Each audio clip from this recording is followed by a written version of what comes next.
ಎಲ್ಲರಿಗೂ ನಮಸ್ಕಾರ ಸ್ನೇಹಿತರೆ.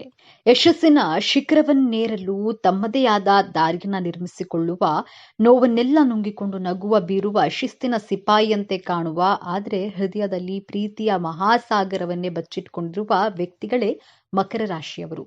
ಮಕರ ರಾಶಿಯ ಬಂಧುಗಳೇ, ನೀವು ಈಗ ನೋಡ್ತಿರುವ ಈ ವಿಡಿಯೋ ಆಕಸ್ಮಿಕವಾಗಿ ನಿಮ್ಮ ಮುಂದೆ ಬಂದಿಲ್ಲ. ನಿಮ್ಮ ಜೀವನದ ಅತ್ಯಂತ ನಿರ್ಣಾಯಕ ಘಟ್ಟದಲ್ಲಿ ನಿಂತಿರುವ ನಿಮಗೆ ನಿಮ್ಮ ಇಷ್ಟ ದೇವರು ಅಥವಾ ನಿಮ್ಮ ಕುಲದೇವರು ಒಂದು ಪ್ರಮುಖ ಸಂದೇಶವನ್ನ ನೀಡಲು ಬಯಸಿದ್ದಾರೆ. ಮಕರ ರಾಶಿಯವರ ಜೀವನದ ಯಶಸ್ಸು ಅಭಿವೃದ್ಧಿಗೆ ನೀವು ಸುಖವಾಗಿ ನೆಮ್ಮದಿಯಾಗಿ ಮಾನಸಿಕವಾಗಿಯೇ ಆಗ್ಲಿ ದೈಹಿಕವಾಗಿಯೇ ಆಗ್ಲಿ ಪರಿಪೂರ್ಣವಾದಂತಹ ಸುಖಕ್ಕಾಗಿ ನೀವು ಯಾವ 5 ಪ್ರತಿಜ್ಞೆಯನ್ನ ಅಥವಾ ಶಪಥವನ್ನ ಅಥವಾ ಸಂಕಲ್ಪವನ್ನ ಮಾಡಬೇಕು ಎಂಬಂತಹ ಸೂಪರ್ ಇಂಟ್ರೆಸ್ಟಿಂಗ್ ವಿಚಾರಗಳನ್ನ ಈ ವಿಡಿಯೋದಲ್ಲಿ ನಾನು ನಿಮಗೆ ತಿಳಿಸ್ಕೊಡಲಿದ್ದೇನೆ. ಮೊದಲಿಗೆ ಮಕರ ರಾಶಿ ಸ್ನೇಹಿತರೆಲ್ಲರಿಗೂ ನನ್ನ ಚಾನೆಲ್ ಅನ್ನ ಸಬ್ಸ್ಕ್ರೈಬ್ ಮಾಡಿಕೊಂಡು ನನಗೆ ಸಪೋರ್ಟ್ ಮಾಡ್ತಿರುವಂತಹ ಪ್ರತಿಯೊಬ್ಬರಿಗೂ ನನ್ನ ಹೃದಯಪೂರ್ವಕವಾದ ಧನ್ಯವಾದಗಳು. ಈ ಸಮಯದಲ್ಲಿ ನಿಮಗೆ ಎದುರಾಗಲಿರುವ ದೊಡ್ಡ ಕಠಿಣ ಸವಾಲು ಯಾವುದು, ಅದರಿಂದ ನೀವು ಪಾರಾಗೋದು ಹೇಗೆ ತಿಳಿಯಲು ಈ ವಿಡಿಯೋವನ್ನ ಸಂಪೂರ್ಣವಾಗಿ ನೋಡಿ. ಯಾಕಂದ್ರೆ ಇದು ನಿಮಗಾಗಿ ಬಂದಿರುವ ದೈವಿಕ ಸಂದೇಶ. ಹಾಗೆ ಓಂ ಶನೇಶ್ವರಾಯ ನಮಃ ಎಂದು ಕಾಮೆಂಟ್ ಮಾಡಿ, ಹಾಗೆ ವಿಡಿಯೋಗೆ ಲೈಕ್ ಮಾಡಿ. ಮಕರ ರಾಶಿಯವರು ಸತತ ಪ್ರಯತ್ನ ಮಾಡಿದ್ರೂ ನೀವು ಇಷ್ಟಪಟ್ಟಿರೋದು ನಿಮಗೆ ಸಮಯಕ್ಕೆ ಸರಿಯಾಗಿ ಸಿಗೋದಿಲ್ಲ. ನಿಮ್ಮ ಲೈಫ್ನಲ್ಲಿ ಏನನ್ನಾದ್ರೂ ಅಚೀವ್ ಮಾಡಬೇಕು ಅಥವಾ ಒಂದು ಬಿಸ್ನೆಸ್ ಮಾಡಬೇಕು ಅಂದ್ಕೊಂಡ್ರು ತೊಂದರೆ ಬರ್ತಾನೆ ಇರುತ್ತೆ. ಮಕರ ರಾಶಿಯವರ ಪ್ಲಸ್ ಪಾಯಿಂಟ್ಸ್ ಏನಂದ್ರೆ, ಏನೇ ಕಷ್ಟಗಳು ಬಂದರೂ ಬಹಳ ತಾಳ್ಮೆ ಸಮಾಧಾನದಿಂದ ಸಾಧನೆ ಮಾಡುವವರು, ನಗುಮುಖದಿಂದ ಚರಿತ್ರೆಯನ್ನ ಇತಿಹಾಸವನ್ನ ಸೃಷ್ಟಿ ಮಾಡುವರು. ಈ ಇತಿಹಾಸ ಸೃಷ್ಟಿಸಲು ಅಭಿವೃದ್ಧಿಯಾಗಲು ನೀವು ಯಾವ 5 ಪ್ರತಿಜ್ಞೆಯನ್ನ ಪಾಲಿಸಬೇಕು ಅಂತ ನೋಡೋಣ. ಮಕರ ರಾಶಿಯವರು ಕೈಗೊಳ್ಳಬೇಕಾದಂತಹ ಮೊದಲನೆಯ ಸಂಕಲ್ಪ ಅಥವಾ ಪ್ರತಿಜ್ಞೆ, ನಾನು ಒಂದು ಹೊಸ ಮನೆಯನ್ನ ಕಟ್ಟಲೇಬೇಕು ಎಂಬಂತಹ ದೃಢ ಸಂಕಲ್ಪವನ್ನ ಮಾಡಿ. ಏನೇ ಆಗ್ಲಿ ನನಗೆ ಸ್ವಂತ ಮನೆ ಅಥವಾ ಹೊಸ ವೆಹಿಕಲ್ ಅನ್ನ ಪರ್ಚೇಸ್ ಮಾಡಬೇಕು ಅಂದುಕೊಳ್ಳಿ. ಮಕರ ರಾಶಿಯವರು 2 ಅಥವಾ 3 ಸೈಟ್ಗಳು ಇದ್ರೂ ಮನೆ ಕಟ್ಟೋದಕ್ಕೆ ಸಾಧ್ಯವಾಗೋದಿಲ್ಲ, ಅಥವಾ ಸ್ವಂತ ಮನೆ ಇದ್ರೂ ಸಹ ಆ ಮನೆಯನ್ನ ಮಾರುವಂತಹ ಪರಿಸ್ಥಿತಿಗಳು ಸೃಷ್ಟಿಯಾಗುತ್ತದೆ, ಅಥವಾ ಕಾರಣಾಂತರಗಳಿಂದ ಸ್ವಂತ ಮನೆ ಇದ್ರೂ ಬಾಡಿಗೆ ಮನೆಯಲ್ಲಿ ವಾಸವಾಗಿರುವಂತಹ ಪರಿಸ್ಥಿತಿ. ಅದರಿಂದ ಸಂಕಲ್ಪವನ್ನ ಸ್ಟ್ರಾಂಗ್ ಆಗಿ ಮಾಡಿಕೊಳ್ಳಿ. ಹಳೆ ವಾಹನಗಳನ್ನ ಓಡಿಸ್ತಾ ಇರ್ತೀರಾ, ಹೊಸ ವಾಹನ ಖರೀದಿ ಮಾಡಬೇಕು, ಸ್ವಂತ ಮನೆ ಕಟ್ಟಲೇಬೇಕು ಎಂಬಂತಹ ದೃಢ ಸಂಕಲ್ಪವನ್ನ ಮಾಡಿ. ಅಯ್ಯೋ ನನ್ನ ಹಣೆ ಬರಹನೇ ಸರಿ ಇಲ್ಲ, ನನ್ನ ಹಣೆ ಬರಹ ಇಷ್ಟೇನೆ ಅಂತ ನೆಗೆಟಿವ್ ಆಗಿ ಯೋಚನೆ ಮಾಡೋದನ್ನ ಬಿಡಬೇಕು. ನನ್ನ ಕೈಯಲ್ಲಿಯೂ ಸಾಧ್ಯ ಎಂದು ಅಸಾಧ್ಯವಾದದನ್ನ ಸಾಧ್ಯವಾಗಿಸುವಂತಹ ದೃಢ ಸಂಕಲ್ಪವನ್ನ ಮಾಡಿ. ನಿಮ್ಮ ಆಸೆಗಳು ಖಂಡಿತವಾಗಿ ನೆರವೇರಿಸಿಕೊಳ್ಳಬಹುದು. ಎರಡನೆಯ ಸಂಕಲ್ಪ, ಸಂಬಂಧಿಕರು, ಕುಟುಂಬದವರು, ಸ್ನೇಹಿತರ ಮಾತನ್ನ, ವ್ಯಂಗ್ಯ ಮಾತುಗಳನ್ನ ಕಿವಿಯಲ್ಲಿ ಹಾಕಿಕೊಳ್ಳಬೇಡಿ. ವ್ಯಂಗ್ಯವಾಗಿ ಮಾತನಾಡಿಸುವ ನಿಮ್ಮ ಅಕ್ಕ ತಂಗಿನೇ ಆದ್ರೂ ಸರಿ, ನಿಮ್ಮ ಸಂಬಂಧಿಕರೇ ಆದ್ರೂ ಸರಿ, ಅಧಿಕಾರಿಗಳು, ಕೋವರ್ಕರ್ಸ್ ಯಾರಾದ್ರೂ ಸರಿ, ಅವರ ಮಾತುಗಳನ್ನ ನೆಗ್ಲೆಕ್ಟ್ ಮಾಡಿ, ಕೇಳಿಸಿದ್ರೂ ಕೇಳಿಸದ ಹಾಗೆ ಇರಬೇಕಾಗತ್ತೆ. ಅವರು ನಿಮ್ಮನ್ನ ಹೊಗಳುತ್ತಾ ಇಲ್ಲ, ತೆಗಳಿಕೆಯ ಮಾತುಗಳನ್ನ ನಿರ್ಲಕ್ಷ್ಯವನ್ನ ಮಾಡ್ತಾ ಇದ್ದಾರೆ.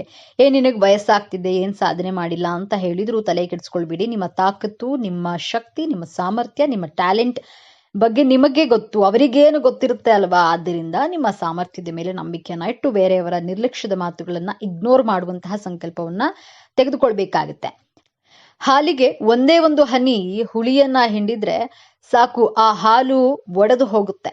ನೀವು ಈ ರೀತಿ ನೆಗೆಟಿವ್ ಆಗಿ ಮಾತನಾಡುವವರ ಕಡೆ ಕಿವಿಗೊಡದೆ ನಿಮ್ಮ ಗೋಲ್ ಕಡೆ ಫೋಕಸ್ಡ್ ಆಗಿರಬೇಕಾಗತ್ತೆ. ಈ ಸಂಕಲ್ಪವನ್ನ ಖಂಡಿತವಾಗಿಯೂ ಮಾಡಿ. ಮೂರನೆಯ ಪ್ರತಿಜ್ಞೆ, ಹಾರ್ಡ್ ವರ್ಕ್ ಮಾಡುವಂತಹ ಬರದಲ್ಲಿ ಆರೋಗ್ಯವನ್ನ ಕೆಡಿಸ್ಕೊಳ್ಳೋದಕ್ಕೆ ಹೋಗಬೇಡಿ. ಆರೋಗ್ಯ ಚೆನ್ನಾಗಿದ್ರೆ ನಾವು ಜೀವನದಲ್ಲಿ ಯಾವ ಸಾಧನೆಯನ್ನಾದ್ರೂ ಮಾಡಬಹುದು, ಹಣವನ್ನ ಸಹ ದುಡಿಯಬಹುದು. ಆದ್ರೆ ಆರೋಗ್ಯವನ್ನ ಚೆನ್ನಾಗಿಟ್ಕೊಂಡ್ರೆ ಮಾತ್ರ ಹಣವನ್ನ ದುಡಿಯಲು ಸಾಧ್ಯ. ನಿಮ್ಮ ಮಾನಸಿಕ ಹಾಗೂ ದೈಹಿಕ ಆರೋಗ್ಯದ ಕಡೆ ಹೆಚ್ಚಿನ ಗಮನವನ್ನ ಕೊಡಿ. ನಿಮ್ಮ ಮನಸ್ಸಿಗೆ ಅನಿಸಿದ ಹಾಗೆ ಮನಸ್ಫೂರ್ತಿಯಾಗಿ ಕೆಲಸವನ್ನ ಮಾಡಿ. ನಿಮಗೆ ಇಷ್ಟವಾದಂತಹ ಊಟವನ್ನ ಮಾಡಿ. ಬೇರೆಯವರಿಗೋಸ್ಕರ ಕಾಂಪ್ರಮೈಸ್ ಮಾಡ್ಕೊಳ್ಳೋದನ್ನ, ಅಡ್ಜಸ್ಟ್ ಮಾಡ್ಕೊಳ್ಳೋದನ್ನ, ನಿಮ್ಮ ಮನದಾಳದ ಇಚ್ಛೆಗಳಿಗೆ ವಿರುದ್ಧವಾಗಿ ನಡೆದುಕೊಳ್ಬೇಡಿ. ನಂತರ ಪಶ್ಚಾತ್ತಾಪವನ್ನ ಪಡೋ ಹಾಗಿಲ್ಲ. ನನ್ನ ಆರೋಗ್ಯವನ್ನ ಕಾಪಾಡಿಕೊಳ್ತೇನೆ ಅಂತ ಸಂಕಲ್ಪ ಮಾಡಿ. ನೀವು ಮಾನಸಿಕವಾಗಿ ಕುಗ್ಗಿದಾಗ ಇದು ನಿಮ್ಮ ದೈಹಿಕ ಆರೋಗ್ಯದ ಮೇಲೆಯೂ ಕೂಡ ಸಹ ಪ್ರಭಾವವನ್ನು ಬೀರುತ್ತೆ. ಆದ್ದರಿಂದ ಏನೇ ಕಷ್ಟ ಬಂದರೂ ನಗುಮುಖದಿಂದ ಸ್ವಾಗತಿಸಿ. ಮೆಂಟಲಿ ಫಿಸಿಕಲಿ ಬ್ಯಾಲೆನ್ಸ್ಡ್ ಆಗಿರುವಂತಹ ಸಂಕಲ್ಪವನ್ನ ಮಾಡಿ. 4ನೇಯದ್ದಾಗಿ ಮಕರ ರಾಶಿಯವರು ತನ್ನ ಜನ್ಮಸ್ಥಳದಿಂದ ದೂರ ಹೋದ್ರೆ ಆದಾಯ ಹೆಚ್ಚಾಗಿ ಆಗುವುದು. ಆದ್ರಿಂದ ನೀವು ಹುಟ್ಟಿರುವಂತಹ ಊರಿನಿಂದ 100 ಕಿಲೋಮೀಟರ್ ಅಥವಾ 500 ಕಿಲೋಮೀಟರ್ ಅಥವಾ ಫಾರಿನ್ನಲ್ಲಿ ಜಾಬ್ ಆಫರ್ ಬಂದರೂ ಸಹ ಭಯಪಡದೆ ಹೊರದೇಶದಲ್ಲಿ ದುಡಿದಾಗ ನಿಮಗೆ ಹೆಚ್ಚಿನ ಸಕ್ಸಸ್ ಲಾಭ ಸಿಗೋದು. ಮಕರ ರಾಶಿಯವರು ತಾನು ಹುಟ್ಟಿದ ಊರಿನ ಮೇಲೆ ವಿಶೇಷವಾದಂತಹ ಪ್ರೀತಿಯನ್ನ ಇಟ್ಕೊಂಡಿರ್ತೀರಾ. ಆದ್ರೂ ಸಹ ನೀವು ಹೆಚ್ಚಾಗಿ ಹಣ ಸಂಪಾದನೆ ಮಾಡಬೇಕು, ಹೆಸರು ಕೀರ್ತಿಯನ್ನ ಗಳಿಸಬೇಕು ಅನ್ಕೊಂಡಿದ್ರೆ ಖಂಡಿತವಾಗಿಯೂ ಸ್ಥಾನ ಪರಿವರ್ತನೆ ಆಗಲೇಬೇಕು. ನಿಮ್ಮ ಹುಟ್ಟೂರು ನಿಮಗೆ ಜನ್ಮ ಕೊಟ್ಟ ತಾಯಿ ರೀತಿ, ಹೊರದೇಶದ ದುಡಿಮೆ ನಿಮ್ಮ ಹೆಂಡತಿ ಅಥವಾ ಜೀವನ ಸಂಗಾತಿಯ ರೀತಿ. ಜೀವನ ಸಂಗಾತಿ ಬಂದಾಗ ನಮ್ಮ ತಾಯಿಯನ್ನ ಮರೆಯೋದಕ್ಕೆ ಸಾಧ್ಯ ಇಲ್ಲ ಅಲ್ವಾ? ಅದೇ ರೀತಿ ಹೊರ ರಾಷ್ಟ್ರ, ಹೊರ ದೇಶ, ಹೊರ ರಾಜ್ಯದಲ್ಲಿ ಕೆಲಸವನ್ನ ಮಾಡಿ, ಸಾಧನೆಯನ್ನ ಮಾಡಿ, ಆ ಹಣದಿಂದ ನಿಮ್ಮ ತಾಯಿ ನಾಡಿಗೆ, ನಿಮ್ಮ ಹುಟ್ಟೂರಿಗೆ ಸಹಾಯವನ್ನ ಮಾಡಿ, ಹುಟ್ಟೂರಲ್ಲೇ ಇದ್ದು ಭೂಮಿಗೆ ಭಾರವಾಗಿ ಬದುಕೋದಕ್ಕಿಂತ ಹೊರಗಡೆ ಹೋಗಿ ದುಡಿದು ನಿಮ್ಮ ತಾಯಿಗೂ ತಾಯಿನಾಡಿಗೂ ಹೆಮ್ಮೆಯನ್ನ ತರಬೇಕು ಎನ್ನುವಂತಹ ಸಂಕಲ್ಪವನ್ನ ದೃಢವಾಗಿ ಮಾಡಿ. 5ನೇಯದ್ದಾಗಿ ನಿಮ್ಮ ಮೇಲೆ ಅಧಿಕಾರ ಚಲಾಯಿಸುವ ನಿಮ್ಮ ಮೇಲಧಿಕಾರಿಗಳು, ನಿಮ್ಮ ಬಾಸ್, ನಿಮ್ಮ ಕೋವರ್ಕರ್ಸ್ ಯಾರಾದ್ರೂ ಸರಿ ನಿಮಗೆ ತೊಂದರೆಯನ್ನ ಕೊಡ್ತಾ ಇದ್ರೆ ಅವರನ್ನ ನೀವು ಇಗ್ನೋರ್ ಮಾಡಲೇಬೇಕು. ನೀವು ಸ್ಟ್ರೈಟ್ ಫಾರ್ವರ್ಡ್ ಆಗಿ ಮಾತನಾಡ್ತೀರಾ. ಸತ್ಯವಾಗಿ ಮಾತನಾಡುವವರಿಗೆ ಶತ್ರುಗಳು ತುಂಬಾ ಜಾಸ್ತಿನೇ ಇರ್ತಾರೆ ಮತ್ತು ತುಂಬಾ ರಿಸರ್ವ್ಡ್ ಆಗಿ ಇರ್ತೀರಾ ನೀವು. ಅದರಿಂದಲೇ ಅಧಿಕಾರಿಗಳು, ನಿಮ್ಮ ಕೋವರ್ಕರ್ಸ್ ನಿಮ್ಮ ಮೇಲೆ ಅಧಿಕಾರವನ್ನ ಚಲಾಯಿಸಿದ್ರು ಎದುರು ಮಾತನಾಡದೆ ಅವರನ್ನ ಅವಾಯ್ಡ್ ಮಾಡಿ. ಅವಶ್ಯಕತೆ ಇದ್ರೆ ಮಾತ್ರ ಅವರಿಗೆ ಎದುರು ಉತ್ತರವನ್ನ ಕೊಡಿ, ಮಾತನಾಡಿ. ಇಲ್ಲದಿದ್ರೆ ಆ ಜಾಗವನ್ನೇ ಖಾಲಿ ಮಾಡಿ. ಈ 5 ಸಂಕಲ್ಪವನ್ನ ನಿಮ್ಮ ಜೀವನದಲ್ಲಿ ಪಾಲಿಸಿ ನೋಡಿ. ನಿಮ್ಮ ಯಶಸ್ಸು, ಗೆಲುವನ್ನ ತಡೆಯಲು ಯಾರಿಂದಲೂ ಸಾಧ್ಯವಾಗುವುದಿಲ್ಲ.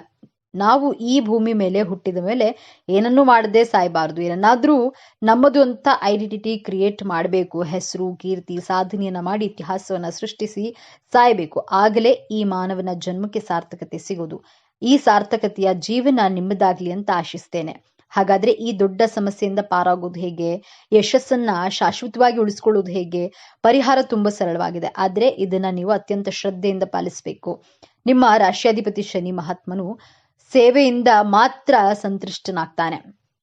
ಪ್ರತಿ ಶನಿವಾರ ನಿಮ್ಮ ಕೈಯಲಾದಷ್ಟು ಬಡವರಿಗೆ, ವೃದ್ಧರಿಗೆ ಅಥವಾ ದೈಹಿಕವಾಗಿ ಅಶಕ್ತರಿಗೆ ಅನ್ನದಾನ ಅಥವಾ ವಸ್ತ್ರದಾನ ಮಾಡಿ. ಇದು ನಿಮ್ಮ ಕರ್ಮವನ್ನ ಶುದ್ಧವಾಗಿಸುತ್ತದೆ. ನಿಮ್ಮ ನಿರಾಶವಾದವನ್ನ ಹೋಗಲಾಡಿಸಲು ಪ್ರತಿ ಶನಿವಾರ ಹತ್ತಿರದ ಆಂಜನೇಯನ ದೇವಸ್ಥಾನಕ್ಕೆ ಅಥವಾ ವೆಂಕಟೇಶ್ವರ ಸ್ವಾಮಿ ದೇವಸ್ಥಾನಕ್ಕೆ ಭೇಟಿ ನೀಡಿ.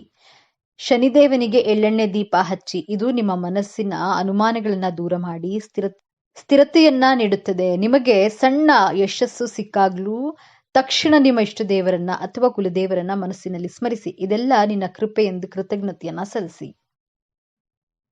ನಿಮ್ಮ ಸಂತೋಷವನ್ನ ಕನಿಷ್ಠ ಒಬ್ಬರ ಜೊತೆಗಾದ್ರೂ ಹಂಚಿಕೊಳ್ಳಿ. ಈ ಒಂದು ಅಭ್ಯಾಸ ನಿಮ್ಮ ನಿರಾಶವಾದವನ್ನ ಒಡೆದು ನಿಮ್ಮ ಭಾಗ್ಯವನ್ನ ನಿಮ್ಮ ಬಳಿಯೇ ಉಳಿಸುತ್ತದೆ. ಮಕರ ರಾಶಿಯವರೇ, ನಿಮ್ಮ ಜೀವನದಲ್ಲಿ ಸಂಪೂರ್ಣವಾಗಿ ಬದಲಾಯಿಸುವಂತಹ ಶಕ್ತಿ. ಈಗ ನಿಮ್ಮ ಸಹನೆಯ ಪರೀಕ್ಷೆ ಮುಗಿದಿದೆ. ಈಗ ವಿಜಯೋತ್ಸವದ ಆರಂಭವಾಗಲಿದೆ. ನೀವು ಅನುಭವಿಸಿದ ಪ್ರತಿಯೊಂದು ನೋವಿಗೂ ಈಗ ಪ್ರತಿಫಲ ಸಿಗಲಿದೆ.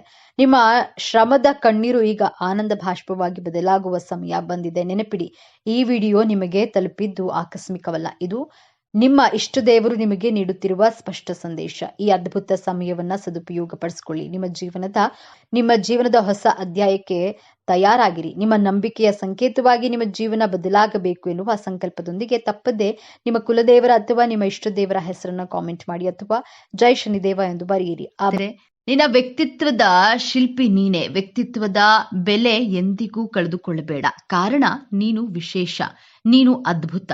ಈ ಆತ್ಮವಿಶ್ವಾಸ ಸದಾ ಹೀಗೆ ಇರಲಿ. ಮಕರ ರಾಶಿಯವರು, ನಿಮ್ಮ ಜೀವನವನ್ನ ಗೆಲ್ಲಲು ನೀವು ಯಾವ 5 ಅಭ್ಯಾಸಗಳನ್ನ ಬಿಡಬೇಕು ಎಂಬಂತಹ ವಿಚಾರಗಳನ್ನ ಈ ವಿಡಿಯೋದಲ್ಲಿ ತಿಳಿಸಿಕೊಡಲಿದ್ದೇನೆ. ಅದಕ್ಕೂ ಮುಂಚೆ ನೀವೇನು ನಮ್ಮ ಚಾನೆಲ್ಗೆ ಸಬ್ಸ್ಕ್ರೈಬ್ ಆಗಿಲ್ಲ ಅಂದ್ರೆ ಈಗಲೇ ಸಬ್ಸ್ಕ್ರೈಬ್ ಆಗಿ, ಹಾಗೆ ವಿಡಿಯೋಗೆ ಲೈಕ್ ಮಾಡಿ, ವಿಡಿಯೋವನ್ನ ಸ್ಕಿಪ್ ಮಾಡದೆ ಕೊನೆ ತನಕ ನೋಡಿ. ಎಲ್ಲರೂ ಭಕ್ತಿಯಿಂದ ಓಂ ಶ್ರೀ ಶನೇಶ್ವರ ನಮಃ ಅಂತ ಕಾಮೆಂಟ್ ಮಾಡಿ. ಈ ಅಭ್ಯಾಸಗಳನ್ನ ತಿದ್ದುಕೊಂಡ್ರೆ ನಿಮ್ಮ ಜೀವನದಲ್ಲಿ ಸೋಲು ಎಂಬ ಪದಕ್ಕೆ ಅವಕಾಶವೇ ಇರೋದಿಲ್ಲ. ಮಕರ ರಾಶಿಯವರು ಹುಟ್ಟಿದಾಗ್ಲೇ ಈ 5 ಅಭ್ಯಾಸಗಳನ್ನ ನಿಮ್ಮ ಜೊತೆಯಲ್ಲೇ ಹುಟ್ಟುಕೊಂಡಿರುತ್ತದೆ. ಒಂದೊಂದಾಗಿ ನೋಡೋಣ. ಮಕರ ರಾಶಿಯವರು ಬದಲಾಯಿಸಿಕೊಳ್ಬೇಕಾದಂತಹ ಮೊದಲನೆಯ ಅಭ್ಯಾಸ, ನೀವು ನಿಮ್ಮ ಜಾಬ್ ಬಗ್ಗೆ, ಬಿಸ್ನೆಸ್ ಬಗ್ಗೆ ಹಾಗೂ ನಿಮ್ಮ ಸಂಬಂಧಗಳ ಬಗ್ಗೆ ತುಂಬಾ ಇನ್ಸೆಕ್ಯೂರ್ ಆಗಿರ್ತೀರಾ. ಜಾಬ್ ಹೊರಟು ಹೋದ್ರೆ ಏನ್ ಮಾಡೋದು, ಜಾಬ್ ಅಲ್ಲಿ ಸಮಸ್ಯೆ ಬಂದ್ರೆ, ಜಾಬ್ ಸಿಗಲಿಲ್ಲ ಅಂದ್ರೆ ಎಂಬಂತಹ ಅನೇಕ ನೆಗೆಟಿವ್ ಥಾಟ್ಸ್ ಗಳು ನಿಮ್ಮ ತಲೆಯಲ್ಲಿ ಓಡ್ತಾನೆ ಇರುತ್ತೆ. ಹಾಗೂ ಸಂಬಂಧಗಳ ಬಗ್ಗೆ ಇನ್ಸೆಕ್ಯೂರ್ ಆಗಿರ್ತೀರಾ. ಓವರ್ ಥಿಂಕಿಂಗ್ ಮಾಡೋದನ್ನ ಮೊದಲು ಬಿಡಬೇಕು. ನನ್ನ ಪ್ರಯತ್ನವನ್ನ ನಾನು ಪ್ರಾಮಾಣಿಕವಾಗಿ ಮಾಡ್ತೇನೆ, ನನ್ನ ಕರ್ಮವನ್ನ ಯಾವುದೇ ನಿರೀಕ್ಷೆ ಇಲ್ಲದೆ ಮಾಡ್ತೇನೆ, ಪ್ರತಿಫಲ ದೇವರಿಗೆ ಬಿಡ್ತೇನೆ ಎಂಬಂತಹ ಮನಸ್ಥಿತಿಯನ್ನ ಬೆಳೆಸ್ಕೊಳ್ಳಿ. ಏನಾಗುತ್ತದೆ, ಮಹಾನ್ ಅಂದ್ರೆ ಕೆಲಸ ಕಳೆದುಕೊಳ್ತೇನೆ, ಮತ್ತೊಂದು ಕೆಲಸ ಸಿಕ್ಕೇ ಸಿಗುತ್ತೆ, ಯಾಕೆ ಭಯ ಪಡಬೇಕು, ಯಾಕೆ ಓವರ್ ಥಿಂಕ್ ಮಾಡಬೇಕು, ಇನ್ನು ಮುಂದೆ ಓವರ್ ಥಿಂಕ್ ಮಾಡೋದಿಲ್ಲ, ಮನಸ್ಫೂರ್ತಿ ಪ್ರಯತ್ನವನ್ನ ಮಾಡ್ತೇನೆ, ನನ್ನ ಕರ್ಮವನ್ನ ಮಾಡ್ತೇನೆ ಎಂದುಕೊಳ್ಳಿ. ಆಗ ನಿಮ್ಮ ಮನಸ್ಸಿನಲ್ಲಿ ಕೆಟ್ಟ ಆಲೋಚನೆಗಳು ಬರುವುದೇ ಇಲ್ಲ. ನಿಮ್ಮ ಮನಸ್ಸು ಪ್ರಶಾಂತವಾಗಿದ್ರೆ ನಿಮ್ಮ ಮಾನಸಿಕ ಆರೋಗ್ಯ ಚೆನ್ನಾಗಿರುತ್ತೆ. ಮಾನಸಿಕ ಆರೋಗ್ಯ ಚೆನ್ನಾಗಿದ್ರೆ ದೈಹಿಕವಾಗಿಯೂ ಆರೋಗ್ಯವಾಗಿ ಇದ್ದೇ ಇರ್ತೀರಾ. ನೀವು ಚೆನ್ನಾಗಿದ್ರೆ ಜೀವನದಲ್ಲಿ ದೊಡ್ಡ ದೊಡ್ಡ ಸಾಧನೆಗಳನ್ನ ಮಾಡಬಹುದು, ನಿಮ್ಮ ಜೀವನವನ್ನ ಗೆಲ್ಲಬಹುದು. ಮಕರ ರಾಶಿಯವರು ಬದಲಾಯಿಸಿಕೊಳ್ಬೇಕಾದಂತಹ ಎರಡನೇ ಅಭ್ಯಾಸ, ನಿಮ್ಮ ಹಣದ ವ್ಯಯ ಮಾಡೋದ್ರಲ್ಲಿ ಗಮನವಿರಲಿ. ನಿಮ್ಮ ಎಕ್ಸ್ಪೆನ್ಸಿವ್ ಬಗ್ಗೆ ಕಂಟ್ರೋಲ್ ಇರಬೇಕು.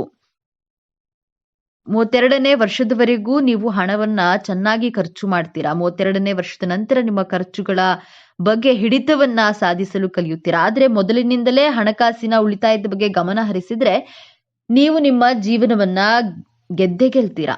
ಮಕರ ರಾಶಿಯವರು ಬದಲಾಯಿಸಿಕೊಳ್ಬೇಕಾದಂತಹ ಮೂರನೇ ಅಭ್ಯಾಸ, ಜೀವನದಲ್ಲಿ ರಿಸ್ಕ್ ಅನ್ನ ತೆಗೆದುಕೊಳ್ಳಲು ಮುಂದೆ ಬರೋದಿಲ್ಲ. 90% ಮಕರ ರಾಶಿಯವರು ರಿಸ್ಕ್ ತೆಗೆದುಕೊಳ್ಳಲು ಹೆದರುಕೊಳ್ತಾರೆ. ನಿಮ್ಮ ಲಗ್ನಾಧಿಪತಿ ಸ್ಟ್ರಾಂಗ್ ಆಗಿದ್ರೆ, ಲಗ್ನದಲ್ಲಿ ಪಾಸಿಟಿವ್ ಮಂಗಳ ಗ್ರಹ ಸಿದ್ಧವಿದ್ರೆ ರಿಸ್ಕ್ ಟೇಕರ್ ಆಗಿರ್ತೀರಾ, ತುಂಬಾ ಧೈರ್ಯಶಾಲಿಗಳು ಆಗಿರ್ತೀರಾ. ಇಲ್ಲದಿದ್ರೆ 90% ಮಕರ ರಾಶಿಯವರು ಜೀವನದಲ್ಲಿ ರಿಸ್ಕ್ ತೆಗೆದುಕೊಳ್ಳಲು ಭಯ ಪಡ್ತೀರಾ. ರಿಸ್ಕ್ ತೆಗೆದುಕೊಂಡು ಸೋತು ಹೋದರೆ ಎನ್ನುವಂತಹ ಭಯ, ಆ ಸೋಲಿನಿಂದ ಅನುಭವದ ಪಾಠವನ್ನ ಕಲಿಯಬಹುದು, ಮತ್ತೆ ಆ ತಪ್ಪಾಗದ ರೀತಿಯಲ್ಲಿ ಎಚ್ಚರಿಕೆಯನ್ನು ವಹಿಸಬಹುದು. ಎಕ್ಸಾಂಪಲ್, ನಾನು ಸ್ವಿಮ್ಮಿಂಗ್ ಕಲಿಯಬೇಕು ಅಂದುಕೊಂಡ್ರೆ ನೀರಿಗೆ ಇಳಿಯಲೇಬೇಕು. ಚಳಿ, ಮಳೆ, ಗಾಳಿ ಹೆದರಬಾರದು. ನೀರು, ಚಳಿ ಹೇಗಪ್ಪ ಅಂತ ಹೆದರ್ಕೊಂಡ್ರೆ ಈಜು ಕಲಿಯಲು ಅಸಾಧ್ಯ. ಹಾಗೆಯೇ ಜೀವನದಲ್ಲಿ ಏನನ್ನಾದ್ರೂ ಸಾಧಿಸಬೇಕು ಅಂದುಕೊಂಡ್ರೆ ಮೊದಲು ಮುನ್ನುಗ್ಗಬೇಕು. ಹೆದರಿಕೊಂಡು ಇಟ್ಟ ಹೆಜ್ಜೆಯನ್ನ ಹಿಂದಕ್ಕೆ ಇಡಬಾರದು. ಮಕರ ರಾಶಿಯವರು ಬದಲಾಯಿಸಿಕೊಳ್ಬೇಕಾದಂತಹ ನಾಲ್ಕನೆಯ ಅಭ್ಯಾಸ, ನಿಮ್ಮ ತಪ್ಪುಗಳನ್ನ ಯಾರಾದ್ರೂ ಹೇಗಾದ್ರೂ ತಿಳಿ ಹೇಳಿದ್ರೆ ನೀವು ನಿಮ್ಮ ತಪ್ಪುಗಳನ್ನ ಒಪ್ಕೊಳ್ಳೋದಿಲ್ಲ. ಆ ತಪ್ಪನ್ನ ಸುತ್ತಿ ಬಳಸಿ ಹೇಳ್ತೀರಾ, ನೇರವಾಗಿ ಒಪ್ಕೊಳ್ಳೋದಿಲ್ಲ. ನಮ್ಮ ಬೆನ್ನು ನಮಗೆ ಯಾವತ್ತೂ ಕಾಣೋದಿಲ್ಲ, ಹಾಗೆ ನಮ್ಮ ತಪ್ಪುಗಳು ನಮಗೆ ತಿಳಿಯೋದಿಲ್ಲ.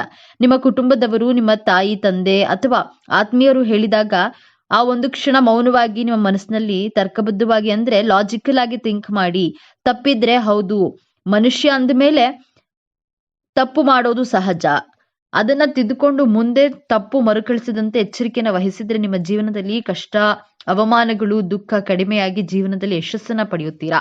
ಮಕರ ರಾಶಿಯವರು ಬದಲಾಯಿಸಿಕೊಳ್ಬೇಕಾದಂತಹ ಐದನೇ ಅಭ್ಯಾಸ, ಪ್ರತಿಯೊಂದು ಚಿಕ್ಕ ಪುಟ್ಟ ಮಾತುಗಳನ್ನ ಮನಸ್ಸಿಗೆ ಬಹಳ ಬೇಗ ಹಚ್ಕೊಂಡು ಚಿಂತೆ ಮಾಡಿ ದುಃಖವನ್ನ ಪಡುವುದನ್ನ ಬಿಡಬೇಕು. ನಿಮ್ಮ ಮ್ಯಾರಿಡ್ ಲೈಫ್ ನಲ್ಲಿ, ಲವ್ ಲೈಫ್ ನಲ್ಲಿ, ಜಾಬ್, ಬಿಸ್ನೆಸ್ ನಲ್ಲಿ ಯಾರಾದ್ರೂ ಒಂದು ಮಾತು ಹಾಡಿದ್ರೆ ಆ ಮಾತನ್ನ ಅಲ್ಲೇ ಇಗ್ನೋರ್ ಮಾಡಿ, ಆ ಮಾತನ್ನೇ ಮತ್ತೆ ಮನಸ್ಸಿಗೆ ಹಚ್ಚಿಕೊಂಡು ಕೊರಗಿದ್ರೆ ನಿಮ್ಮ ಇಡೀ ದಿನ ಹಾಳಾಗುತ್ತೆ. ನಿಮ್ಮ ಗೋಲ್ ಕಡೆ ಫೋಕಸ್ ಮಾಡೋದಕ್ಕೆ ಕಷ್ಟ ಆಗಬಹುದು. ಅದರಿಂದ ಆ ಮಾತುಗಳನ್ನ ಇಗ್ನೋರ್ ಮಾಡೋದನ್ನ ಕಲಿಯಬೇಕು. ಆ ವ್ಯಕ್ತಿಗಳನ್ನ ಸಹ ಇಗ್ನೋರ್ ಮಾಡಿ, ಅವರ ಉದ್ದೇಶ ಏನು ಗೊತ್ತಾ, ನಿಮ್ಮ ಗುರಿಯನ್ನ ತಪ್ಪಿಸಿ ನಿಮ್ಮ ಸೋಲನ್ನ ನೋಡಿ ಆನಂದ ಪಡುವ ಉದ್ದೇಶದಿಂದ ನಿಮ್ಮನ್ನ ಟಾರ್ಗೆಟ್ ಮಾಡಿ ಮಾತನಾಡ್ತಾರೆ. ನೀವು ಆ ವ್ಯಕ್ತಿಗಳನ್ನ ಸಹ ಇಗ್ನೋರ್ ಮಾಡಿ, ಅವರ ಉದ್ದೇಶ ಏನು ಗೊತ್ತಾ, ನಿಮ್ಮ ಗುರಿಯನ್ನ ತಪ್ಪಿಸಿ ಸೋಲನ್ನ ನೋಡಿ ಆನಂದ ಪಡುವ ಉದ್ದೇಶದಿಂದ ನಿಮ್ಮನ್ನ ಟ್ರಿಗರ್ ಮಾಡಿ ಮಾತನಾಡ್ತಾರೆ. ನೀವು ಆ ವ್ಯಕ್ತಿಗಳನ್ನ, ಅವರ ಮಾತುಗಳನ್ನ ನಿರ್ಲಕ್ಷ್ಯ ಮಾಡೋದನ್ನ ಕಲಿತ್ರೆ ನಿಮ್ಮ ಜೀವನದಲ್ಲಿ ನೀವು ಗೆಲ್ಲಬಹುದು. ಮಕರ ರಾಶಿಯವರು ನಿಮ್ಮ ಮನಸ್ಸಿಗೆ ನೋವು ಮಾಡಿಕೊಂಡು ಎದುರುಗಡೆ ಇರುವಂತಹ ವ್ಯಕ್ತಿಗಳ ಮನಸ್ಸಿಗೆ ನೋವಾಗುವ ರೀತಿಯಲ್ಲಿ ಮಾತನಾಡುವುದಿಲ್ಲ. ಮೌನವಾಗಿ ಒಳಗೊಳಗೆಯೇ ದುಃಖ ಪಡ್ತೀರಾ. ಈ ಗುಣವನ್ನ, ಅಭ್ಯಾಸವನ್ನ ಬದಲಾಯಿಸಿಕೊಳ್ಳಿ. ಈ ಮೇಲೆ ತಿಳಿಸಿದಂತಹ ಈ 5 ಅಭ್ಯಾಸಗಳನ್ನ ಬದಲಾಯಿಸಿಕೊಳ್ಳಲು ಪ್ರಯತ್ನಿಸಿ. ನೀವು 100% ನಿಮ್ಮ ಜೀವನವನ್ನ ಗೆಲ್ತೀರಾ. ಕರ್ಮ ಪ್ರಧಾನ ರಾಶಿಯಾದಂತಹ ಮಕರ ರಾಶಿಯವರ ನಕ್ಷತ್ರದ ಆಧಾರಿತ ಜನ್ಮ ರಹಸ್ಯವನ್ನ ನೋಡೋದಾದ್ರೆ, ನೀವು ಮಕರ ರಾಶಿಯ ಈ 3 ನಕ್ಷತ್ರದಲ್ಲಿ ಜನಿಸಲು ಕಾರಣ ಹಾಗೂ ಉದ್ದೇಶಗಳನ್ನ ತಿಳಿದುಕೊಳ್ಳೋಣ. ಕಾಲಪುರುಷನ ಪ್ರಕಾರ ಕುಂಡಲಿಯಲ್ಲಿ ಮಕರ ರಾಶಿಯು 10ನೇ ರಾಶಿಯಾಗಿದೆ. ಮಕರ ರಾಶಿಯಲ್ಲಿ ಉತ್ತರಾಷಾಢ ನಕ್ಷತ್ರದ 2, 3 ಹಾಗೂ 4ನೇ ಪಾದಗಳು, ಶ್ರವಣ ನಕ್ಷತ್ರದ 4 ಪಾದಗಳು, ಧನಿಷ್ಠ ನಕ್ಷತ್ರದ 1 ಹಾಗೂ 2ನೇ ಪಾದಗಳು ಕಂಡುಬರುತ್ತವೆ. ಮಕರ ರಾಶಿಯವರು ತನ್ನ ವ್ಯವಹಾರ ಬುದ್ಧಿಯಿಂದ ತನ್ನ ಶತ್ರುಗಳನ್ನ ಪ್ರಭಾವಿತರನ್ನಾಗಿ ಮಾಡುವಂತಹ ಶಕ್ತಿ ಉಳ್ಳವರಾಗಿರ್ತಾರೆ. ಮಕರ ರಾಶಿಯವರು ಯಾವಾಗಲೂ ಶ್ರಮಜೀವಿಗಳು. ನಿಮ್ಮ ಎನರ್ಜಿಯೇ ನಿಮಗೆ ಶ್ರೀರಕ್ಷೆ. ಸದಾ ಕೆಲಸ ಮಾಡುವಂತಹ ಗುಣವನ್ನ ನೀವು ಹೊಂದಿರೋದ್ರಿಂದ ನಿಮ್ಮ ಶತ್ರುಗಳೇ ನಿಮ್ಮ ಕಡೆ ಆಕರ್ಷಿತರಾಗ್ತಾರೆ. ಮಕರ ರಾಶಿಯವರು ನಿಮ್ಮ ಸ್ವಭಾವಕ್ಕೆ ತಕ್ಕಂತೆ ಹಾಗೂ ಸಮಯಕ್ಕೆ ತಕ್ಕಂತೆ ಹೋರಾಟವನ್ನ ಮಾಡುವಂತಹ ಗುಣದವರಾಗಿರ್ತೀರಿ. ಮಕರ ರಾಶಿಯವರು ನಿಮ್ಮ ರಾಶಿಯಲ್ಲಿ ಕುಜಗ್ರಹ ಉಚ್ಚ ಸ್ಥಾನದಲ್ಲಿರುವ ಕಾರಣದಿಂದ ನೀವು ಯಾವುದೇ ಒಂದು ಹೋರಾಟದ ಗುಣ, ಸಾಹಸ ಹಾಗೂ ಪ್ರವೃತ್ತಿಯನ್ನ ಸದಾ ಶಕ್ತಿವಂತರಾಗಿರ್ತೀರಾ. ನಿಮಗೆ ಸಡನ್ ಆಗಿ ಕೋಪ ಬರೋದಿಲ್ಲ. ಕ್ರಮೇಣವಾಗಿ ಕೋಪಿಸಿಕೊಂಡು ನಿಧಾನವಾಗಿ ಶಾಂತವಾಗ್ತೀರಾ. ಮಕರ ರಾಶಿಯವರು ಸತತ ಪರಿಶ್ರಮ ಹಾಗೂ ಕೆಲಸ ಮಾಡುವಂತಹ ಆಶಾವಾದಿಗಳಾಗಿರ್ತಾರೆ. ಬೇರೆಯವರಿಗೆ ಸಹಾನುಭೂತಿಯಿಂದ ಪ್ರೀತಿ ತೋರಿಸ್ತೀರಾ. ಮಕರ ರಾಶಿಯವರು ನೀವು ಬಾಲ್ಯದಲ್ಲಿ ತುಂಬಾ ಕಷ್ಟಪಟ್ಟಿರ್ತೀರಾ. ನಿಮಗೆ 30 ವರ್ಷಗಳು ತುಂಬಿದ ನಂತರ ನಿಧಾನವಾಗಿ ಯಶಸ್ಸನ್ನ ಕಾಣುತ್ತಾ ಹೋಗ್ತೀರಾ. ಮುಂದೊಂದು ದಿನ ನೀವು ಅಂದುಕೊಂಡಂತಹ ಗುರಿಯನ್ನ ತಲುಪ್ತೀರಾ. ನಿಮ್ಮ ವಿವಾಹ ಜೀವನ ಬಹಳ ಸಂಘರ್ಷದಿಂದ ಕೂಡಿರುತ್ತೆ. ಮಕರ ರಾಶಿಯವರು ನಿಮಗೆ 30 ವರ್ಷಗಳು ತುಂಬಿದ ನಂತರ ನಿಮ್ಮ ವಯಸ್ಸು ಏರಿಕೆ ಆದಂತೆಲ್ಲ ಸಮಾಜದಲ್ಲಿ ನಿಮಗೆ ಗೌರವ, ಸನ್ಮಾನ, ಯಶಸ್ಸು, ಕೀರ್ತಿ, ಸುಖ, ಸಂತೋಷ, ಒಳ್ಳೆಯ ಸಂತುಷ್ಟನ ಜೀವನ ನಿಮಗೆ ಪ್ರಾಪ್ತಿಯಾಗುತ್ತೆ. ಮಕರ ರಾಶಿಯವರು ನೀವು ಏಕಾಂತ ಪ್ರಿಯರಾಗಿರ್ತೀರಾ. ನೀವು ಮಕರ ರಾಶಿಯಲ್ಲೇ ಜನಿಸಲು ಕಾರಣವೇನು ಎಂದು ನೋಡೋದಾದ್ರೆ ನಿಮ್ಮ ಪೂರ್ವ ಜನ್ಮದ ಕುಂಡಲಿಯ 1, 5, 9ನೇ ಭಾವದಿಂದ ವಿಶ್ಲೇಷಿಸಬೇಕು. ನೀವು ಹಿಂದಿನ ಪೂರ್ವ ಜನ್ಮವನ್ನ ತಿಳಿಯಲು ಪಂಚಮ ಭಾವ ಹಾಗೂ ಮುಂದಿನ ಜನ್ಮವನ್ನ ನೋಡಲು ನವಮ ಭಾವವನ್ನ ನೋಡಬೇಕು. ನಿಮ್ಮ ಪಂಚಮ ಸ್ಥಾನ ವೃಷಭ ರಾಶಿಯಾಗಿದ್ದಾರೆ. ವೃಷಭ ರಾಶಿಯ ಅಧಿಪತಿ ಶುಕ್ರ ಗ್ರಹ. ನಿಮ್ಮ ನವಮ ಭಾವ ಕನ್ಯಾ ರಾಶಿಯಲ್ಲಿ ಬರುತ್ತೆ. ಕುಂಡಲಿಯ 5ನೇ ಮನೆ ನಿಮ್ಮ ಪೂರ್ವ ಜನ್ಮದ ಉದ್ದೇಶವನ್ನ ತಿಳಿಸುತ್ತೆ. ಕುಂಡಲಿಯ ವ್ಯಯಭಾವ ನಿಮ್ಮ ಜೀವನದ ಅಂತಿಮ ಸ್ಥಿತಿಯನ್ನ ತಿಳಿಸುತ್ತೆ. ನವಮ ಭಾವ ನೀವು ಈ ಜನ್ಮದಿಂದ ಯಾವ ಪುಣ್ಯಗಳನ್ನ ನಿಮ್ಮ ಜೊತೆ ತೆಗೆದುಕೊಂಡು ಹೋಗ್ತೀರಾ ಎಂದು ತಿಳಿಸುತ್ತದೆ. ನೀವು ಈ ಭೂಮಿ ಮೇಲೆ ಜನಿಸಿದಾಗ ಉತ್ತರಾಷಾಢ, ಶ್ರವಣ, ಧನಿಷ್ಠ ನಕ್ಷತ್ರಗಳು ಲಭ್ಯವಾಗಿವೆ. ನೀವು ಹಿಂದಿನ ಜನ್ಮದಲ್ಲಿ ಸತತವಾಗಿ ಕೆಲಸ ಕಾರ್ಯಗಳನ್ನ ಮಾಡುವುದರ ಜೊತೆಗೆ ನಿಮ್ಮ ಕುಟುಂಬ ಹಾಗೂ ಸ್ನೇಹಿತರ ಜೊತೆ ಪ್ರೀತಿ ವಿಶ್ವಾಸದಿಂದ ಇರದೆ ಪ್ರಾಪಂಚಿಕ ಸುಖ ಭೋಗಗಳನ್ನ ಅನುಭವಿಸಲು ಮರೆತಿರ್ತೀರಾ. ಕೇವಲ ಕರ್ಮಕ್ಕೆ ಗಮನ ಕೊಟ್ಟು ಜೀವನದ ಆನಂದವನ್ನ ಅನುಭವಿಸಿದ ಕಾರಣ ಈ ಜನ್ಮದಲ್ಲಿ ವಿಭಿನ್ನವಾದಂತಹ ತತ್ವದೊಂದಿಗೆ ಮಕರ ರಾಶಿಯಲ್ಲಿ ಜನಿಸಿರ್ತೀರಾ. ಜೀವನದ ಆನಂದವನ್ನ ಅನುಭವಿಸುತ್ತಾ ಸತತ ಪ್ರಯತ್ನವನ್ನ ಮಾಡುವುದು ಮಕರ ರಾಶಿಯವರ ಮೂಲ ಗುಣವಾಗಿರುತ್ತೆ. ನಿಮ್ಮ ಹಿಂದಿನ ಜನ್ಮದ ಮೂಲ ಗುಣಗಳು ಈ ಜನ್ಮದಲ್ಲಿಯೂ ಸಹ ನಿಮ್ಮ ಜೊತೆಯಲ್ಲಿಯೇ ನಿಮಗೆ ರಕ್ತಗತವಾಗಿ ಬಂದಿರುತ್ತೆ. ನಿಮ್ಮ ಪಂಚಮೇಶ ಶುಕ್ರ ಗ್ರಹ ಪದೇ ಪದೇ ನಿಮಗೆ ಜ್ಞಾಪಿಸುತ್ತೆ. ನೀವು ಕೇವಲ ಕೆಲಸ ಮಾಡಲು ಪ್ರಾಮುಖ್ಯತೆ ಕೊಡದೆ ಜೀವನದ ಆನಂದವನ್ನ ಸಹ ಅನುಭವಿಸುವುದಿಲ್ಲ. ಅಂದ್ರೆ ಒಂದು ವೇಳೆ ನೀವು ಪ್ರಕೃತಿಯ ಸಾನ್ನಿಧ್ಯದಲ್ಲಿ ಬೆರೆಯದಿದ್ರೆ ಅಥವಾ ಪ್ರಕೃತಿಯೊಂದಿಗೆ ಸಮಯ ಕಳೆಯದಿದ್ರೆ, ಪ್ರಯಾಣವನ್ನ ಯಾತ್ರೆಯನ್ನ ಮಾಡದಿದ್ರೆ ಮುಂದಿನ ಜನ್ಮದಲ್ಲಿಯೂ ಸಹ ಮತ್ತೆ ಮಕರ ರಾಶಿಯಲ್ಲಿಯೇ ಜನಿಸಬೇಕಾಗುತ್ತದೆ. ಮಕರ ರಾಶಿ ಪ್ರಾಕೃತಿಕ ಕುಂಡಲಿಯಲ್ಲಿ 10ನೆಯ ಭಾವದಲ್ಲಿ ಬರುತ್ತದೆ. 10ನೆಯ ಭಾವ ಅಂದ್ರೆ ಬಹಳ ಬಲಯುತವಾದಂತಹ ಸ್ಥಾನ. ಕುಂಡಲಿಯ 4 ಕೇಂದ್ರ ಸ್ಥಾನವನ್ನ 10ನೆಯ ಸ್ಥಾನ ವಿಶೇಷವಾದುದು. ನಕ್ಷತ್ರದ ದೃಷ್ಟಿಯಿಂದ ನೋಡೋದಾದ್ರೆ ಉತ್ತರಾಷಾಢ ನಕ್ಷತ್ರದ ಅಧಿಪತಿ ಸೂರ್ಯದೇವ, ರಾಶಿಯಾಧಿಪತಿ ಶನಿಗ್ರಹ. ಆದ್ದರಿಂದ ಉತ್ತರಾಷಾಢ ನಕ್ಷತ್ರದ ಜಾತಕದವರು ಈ ಜನ್ಮದಲ್ಲಿ ಅಲೌಕಿಕ ಕಾರ್ಯಗಳನ್ನ ಮಾಡ್ತೀರಾ. ರಾಜಕೀಯ ಕ್ಷೇತ್ರದಲ್ಲಿ ಸೇವೆ ಮಾಡಲು ನಿಮ್ಮ ಜನನವಾಗಿರುತ್ತೆ. ನಿಮ್ಮ ಕುಟುಂಬದಲ್ಲಿಯೂ ನೀವೇ ರಾಜನ ರೀತಿ ನಿರ್ಧಾರಗಳನ್ನ ತೆಗೆದುಕೊಳ್ತೀರಾ. ನಾಯಕತ್ವದ ಗುಣ ನಿಮ್ಮ ರಕ್ತದಲ್ಲಿಯೇ ಬೆರೆತಿರುತ್ತೆ. ಆದ್ರೆ ಶನಿ ಹಾಗೂ ಸೂರ್ಯನ ಸಂಯೋಗವಿರುವುದರಿಂದ ಉತ್ತರಾಷಾಢ ನಕ್ಷತ್ರದವರು ನಾನು ನನ್ನಿಂದಲೇ ಎಂಬಂತಹ ಅಹಂಭಾವ ನಿಮ್ಮಲ್ಲಿ ಇದ್ದೇ ಇರುತ್ತೆ. ಒಂದು ವೇಳೆ ಈ ಭಾವನೆ ನಿಮಗೆ ಬರದೇ ಇದ್ರೆ ನಿಮ್ಮ ಜೀವನದಲ್ಲಿ ಅತ್ಯಂತ ಎತ್ತರದ ಮಟ್ಟವನ್ನ ತಲುಪಬಹುದಾಗಿದೆ. ನೀವು ಶ್ರವಣ ನಕ್ಷತ್ರದಲ್ಲಿ ಜನಿಸಿದ್ರೆ ಶ್ರವಣ ನಕ್ಷತ್ರದ ಅಧಿಪತಿ ಚಂದ್ರಗ್ರಹ, ಮಕರ ರಾಶಿಯಾಧಿಪತಿ ಶನಿದೇವ. ಚಂದ್ರನ ಕಾರಕತ್ವ ಮನಸ್ಸು, ತಾಯಿ ಭಾವನೆ. ಶನಿಯ ಕಾರಕತ್ವ ಜವಾಬ್ದಾರಿ, ಕರ್ಮ, ಸತತ ಪ್ರಯತ್ನ. ಈ ಕಾರಣದಿಂದ ಈ ನಕ್ಷತ್ರದಲ್ಲಿ ಜನಿಸಿದವರು ನಿಮ್ಮ ಭಾವನೆಗಳು ಹಾಗೂ ನಿಮ್ಮ ಮನಸ್ಸು ಚಂದ್ರನ ರೀತಿಯಲ್ಲಿ ಕೋಮಲವಾಗಿರುತ್ತೆ.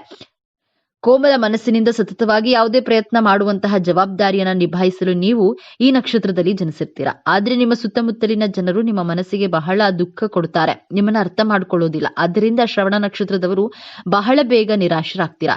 ಕೋಮಲ ಮನಸ್ಸಿನಿಂದ ಕಠೋರ ಪರಿಶ್ರಮ ಮಾಡುವಂತಹ ಉದ್ದೇಶದಿಂದ ಈ ನಕ್ಷತ್ರದಲ್ಲಿ ನಿಮ್ಮ ಜನನವಾಗಿರುತ್ತೆ. ಆದ್ದರಿಂದ ನಿಮ್ಮ ಭಾವನೆಗಳ ಜೊತೆ ತೊಳಲಾಟ ಮಾಡದೆ ಕೇವಲ ನಿಮ್ಮ ಜವಾಬ್ದಾರಿಗಳನ್ನ ನಿಭಾಯಿಸಬೇಕು. ಧನಿಷ್ಠ ನಕ್ಷತ್ರದಲ್ಲಿ ಜನಿಸಿದವರು ಸ್ವಲ್ಪ ವಿಭಿನ್ನರಾಗಿರ್ತಾರೆ. ಧನಿಷ್ಠ ನಕ್ಷತ್ರದ ಅಧಿಪತಿ ಕುಜಗ್ರಹ ನಿಮ್ಮ ಜನ್ಮ ಕುಂಡಲಿಯ ಸುಖೇಶ ಹಾಗೂ ಲಾಭೇಶನಾಗಿರ್ತಾನೆ. ಚತುರ್ಥ ಹಾಗೂ ಲಾಭಾಧಿಪತಿಯಾಗಿರೋದ್ರಿಂದ ನೀವು ಮಾಡಿರುವಂತಹ ಕೆಲಸಕ್ಕೆ ಪರಿಶ್ರಮಕ್ಕೆ ತಕ್ಕ ಬೆಲೆಯೇ ವಿಶೇಷವಾಗಿ ಲಾಭವನ್ನು ಪಡೆದುಕೊಳ್ತೀರಾ. ಧನವನ್ನ ಕೊಡುವಂತಹ ನಕ್ಷತ್ರವಾದ ಧನಿಷ್ಠ ನಕ್ಷತ್ರದಲ್ಲಿ ಜನಿಸಿದವರು ಉತ್ತರಾಷಾಢ ಹಾಗೂ ಶ್ರವಣ ನಕ್ಷತ್ರದವರಿಗಿಂತ ಹಣಕಾಸು ವಿಚಾರದಲ್ಲಿ ಹಾಗೂ ಹೆಚ್ಚಿನ ಲಾಭದ ವಿಚಾರದಲ್ಲಿ ಬಹಳ ಅದೃಷ್ಟವಂತರಾಗಿರ್ತೀರಾ. ಈ ಜಾತಕದವರಿಗೆ ಸೌಖ್ಯವು ಬಹಳ ಚೆನ್ನಾಗಿರುತ್ತೆ. ಈ ನಕ್ಷತ್ರದ ಸಂಬಂಧ ಚತುರ್ಥ ಭಾವಕ್ಕೆ ಕನೆಕ್ಟ್ ಆಗಿರೋದ್ರಿಂದ ಹಾಗೂ ಸಂಬಂಧಿಸಿರೋದ್ರಿಂದ ಇವರಿಗೆ ಒಳ್ಳೆಯ ಆರೋಗ್ಯ, ಸುಖ, ಶಾಂತಿ, ನೆಮ್ಮದಿ ಹಾಗೂ ಧನಪ್ರಾಪ್ತಿ ಆಗುತ್ತೆ. ಯಶಸ್ಸಿನ ಶಿಖರವನ್ನೇರಲು ತಮ್ಮದೇ ಆದ ದಾರಿಯನ್ನ ನಿರ್ಮಿಸಿಕೊಳ್ಳುವ, ನೋವನ್ನೆಲ್ಲ ನುಂಗಿಕೊಂಡು ನಗುವ ಬೀರುವ ಶಿಸ್ತಿನ ಸಿಪಾಯಿಯಂತೆ ಕಾಣುವ, ಆದರೆ ಹೃದಯದಲ್ಲಿ ಪ್ರೀತಿಯ ಮಹಾಸಾಗರವನ್ನೇ ಬಚ್ಚಿಟ್ಕೊಂಡಿರುವ ವ್ಯಕ್ತಿಗಳೇ ಮಕರ ರಾಶಿಯವರು. ಜ್ಯೋತಿಷ್ಯ ಚಕ್ರದ 10ನೇ ರಾಶಿ ಮಕರ ರಾಶಿ. ಕರ್ಮಕಾರಕನಾದ ಶನಿದೇವನ ಆಡಳಿತಕ್ಕೆ ಒಳಪಟ್ಟಿರುವ ಈ ಗಂಭೀರ ಮುಖವಾಡದ ಒಳಗೆ ಅದೆಷ್ಟು ರಹಸ್ಯಗಳಿವೆ, ಅದೆಷ್ಟು ಗುಪ್ತ ಸತ್ಯಗಳಿವೆ.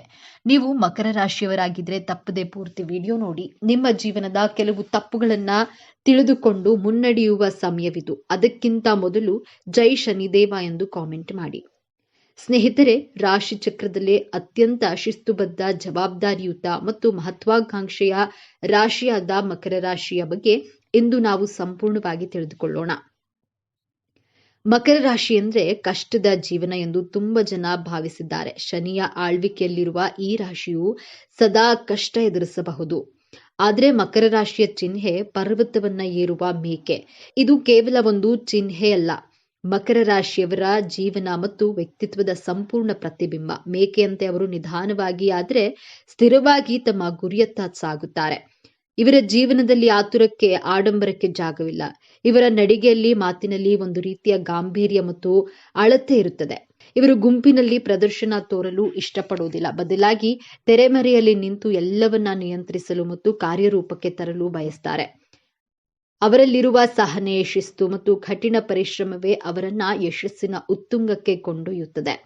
ಈ ರಾಶಿಯ ಅಧಿಪತಿ ಶನಿದೇವ. ಶನಿಯು ಕರ್ಮ, ಶಿಸ್ತು, ನ್ಯಾಯ, ಜವಾಬ್ದಾರಿ ಮತ್ತು ವೈರಾಗ್ಯದ ಕಾರಕ. ಹಾಗಾಗಿಯೇ ಮಕರ ರಾಶಿಯವರಿಗೆ ಹುಟ್ಟಿನಿಂದಲೇ ಜವಾಬ್ದಾರಿಯ ಅರಿವು, ಕೆಲಸದ ಮೇಲೆ ಶ್ರದ್ಧೆ ಮತ್ತು ವಾಸ್ತವಿಕ ದೃಷ್ಟಿಕೋನ ರಕ್ತದಲ್ಲಿಯೇ ಬಂದಿರುತ್ತದೆ. ಇವರು ಸುಮ್ಮನೆ ಹಗಲು ಕನಸು ಕಾಣೋದಿಲ್ಲ. ತಾವು ಕಂಡ ಕನಸನ್ನ ನನಸು ಮಾಡಲು ಬೇಕಾದ ಯೋಜನೆಗಳನ್ನ ರೂಪಿಸಿಕೊಳ್ಳುವುದರಲ್ಲಿ ನಿಸ್ಸೀಮರು.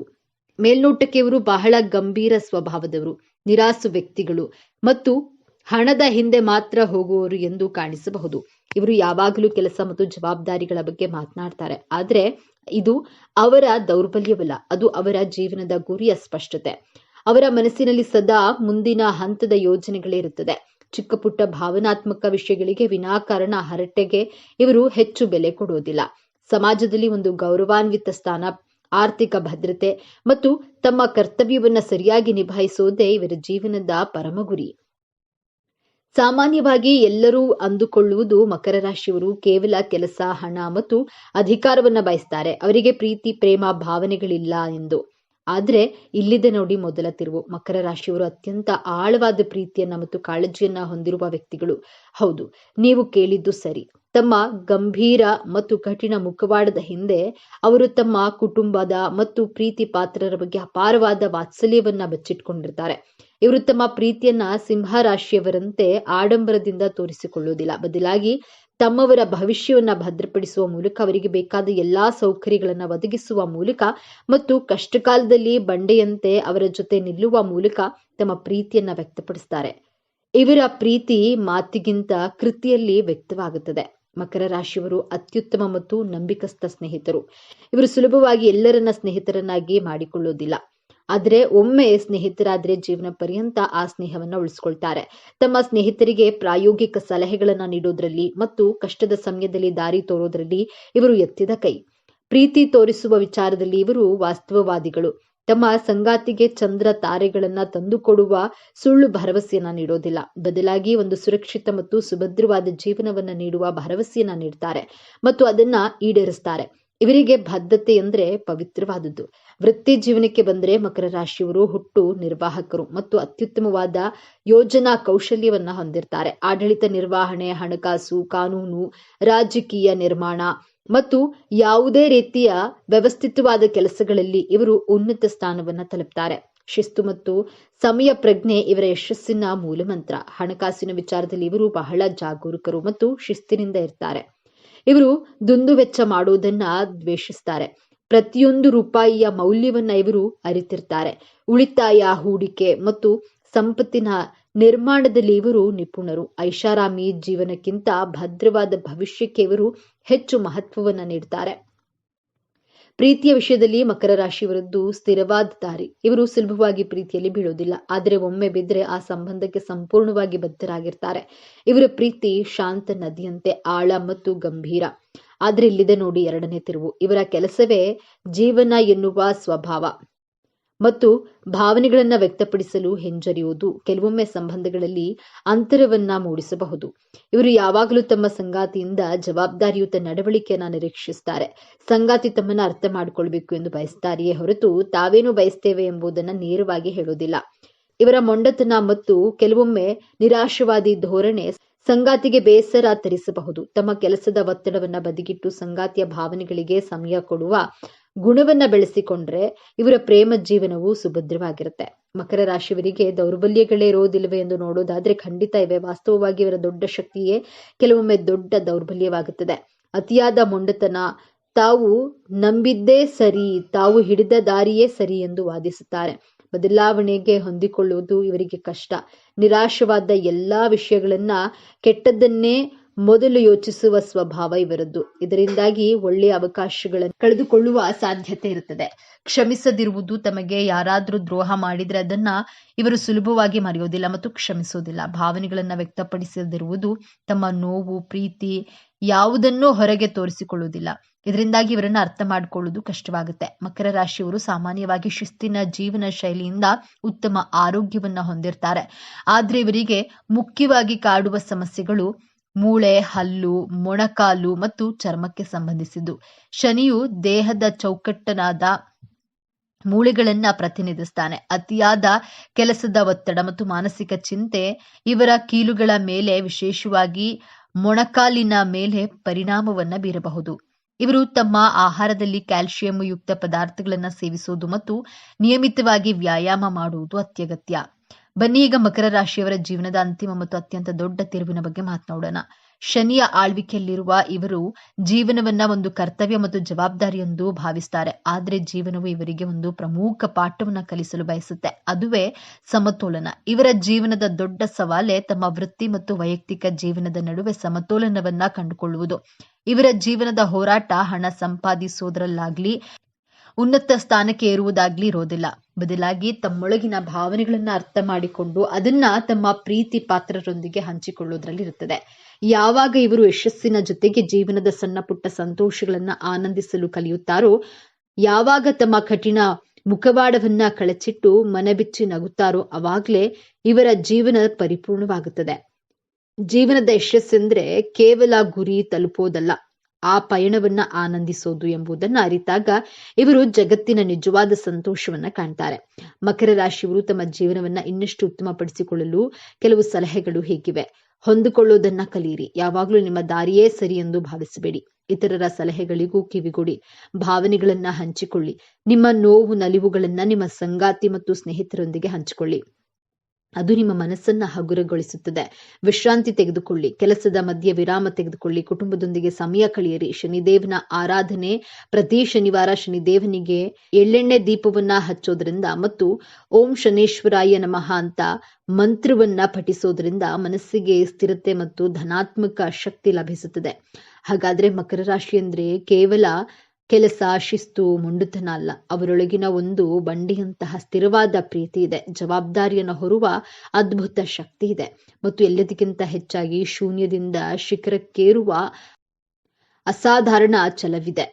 ಮೇಲ್ನೋಟಕ್ಕೆ ಕಲ್ಲು ಬಂಡೆಯಂತೆ ಕಠಿಣವಾಗಿ ಕಂಡರೂ ಅವರು ತಮ್ಮ ಪ್ರೀತಿ ಪಾತ್ರರಿಗೆ ಆಶ್ರಯ ನೀಡುವ ದೊಡ್ಡ ಪರ್ವತ. ಮುಂದಿನ ಬಾರಿ ನೀವು ಯಾವುದೇ ಮಕರ ರಾಶಿಯವರನ್ನ ಭೇಟಿಯಾದಾಗ ಅವರ ಗಂಭೀರತೆಯ ಹಿಂದಿರುವ ಆ ಕಾಳಜಿಯುಳ್ಳ ಹೃದಯವನ್ನ ಅರ್ಥ ಮಾಡಿಕೊಳ್ಳಲು ಪ್ರಯತ್ನಿಸಿ. ಇದೇ ತರಹದ ಜ್ಯೋತಿಷ್ಯಕ್ಕೆ ಸಂಬಂಧಪಟ್ಟಂತಹ ವಿಡಿಯೋ ನೋಡಲು ನಮ್ಮ ಚಾನೆಲ್ಗೆ ಸಬ್ಸ್ಕ್ರೈಬ್ ಆಗಿ, ವಿಡಿಯೋ ಲೈಕ್ ಮಾಡಿ, ಶೇರ್ ಮಾಡಿ.